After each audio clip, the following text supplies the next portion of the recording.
राज्य में खूब शीघ्र बढ़ कोविड हॉस्पिटल बेड संख्या दिन को दिन कोरोना आक्रांतक संख्या बढ़ुथिबारु आज अर्थमंत्री निरंजन पुजारी अध्यक्षतार बसी मंत्रिस्तरीय बैठक में यह निष्पत्ति होईछि। कोविड हॉस्पिटल बेड संख्या 4000 करने को बैठक में निष्पत्ति होईछि। सेहीपरि दैनिक 15000 कोविड टेस्ट करने को बैठक में आलोचना होईछि।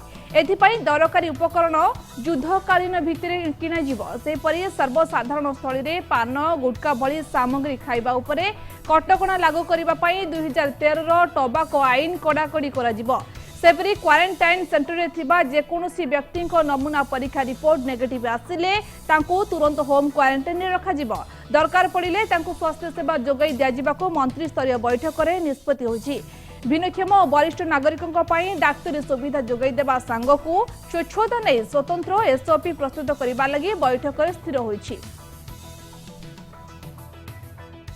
कार्य करने जहाँ जंत्रपाति लगे धरतु RTPCR Cobas machine BSL plus lab 100 Truenat machine test chips RTPCR test kit RNA test kit ये समस्त जहाँ जहाँ दरकार कोविड टेस्ट पाई समस्त यंत्रपाति ओएसएमसीएल जरिया शीघ्र प्रोक्योर करने आज प्रस्ताव में गृहीत होता है।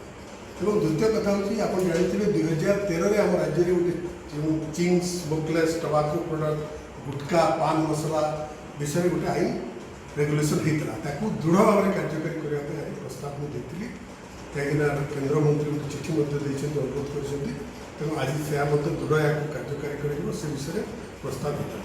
सबुठ बड़ कथा गोटे है जो मैंने प्रेगनेंट वोमेन जो मैंने सीनियर सिटीजन आ 5 वर्ष तल शिशु मैंने जो मैंने आसवे और जदि नेगेटिव टेस्ट आसो होम क्वारंटाइन पठाइब जो दरकार पड़ो जदि आम डाक्टर पाख जो मेडिकल आम थी से फिल करेंगे जो फोन संपर्क रखिए आम कोविड टेस्ट करने व्यवस्था करूँ समस्त चेकअप करने व्यवस्था कर आउ गोटे है आज देखा कोविड पेसेंट वृद्धि होबार लगी आगु आम 6000 उपर बेड करने प्रस्ताव देती आज आउ 4000 बेड विभिन्न जगह जो जगह दाबी रोचे जो जगह पेसेंट वृद्धि रोचे 4000 बेड आहरी वृद्धि करने प्रस्ताव होता है। तेणु सबू जिले में कोविड हॉस्पिटल कोविड सेंटर ये समस्त बेड आईसीयू समस्त जिनस वृद्धि कर शेष में मुझे पुणी थे समस्त ओडिशा जनसाधारण को अनुरोध कर जहाँ माननीय मुख्यमंत्री स्लोगान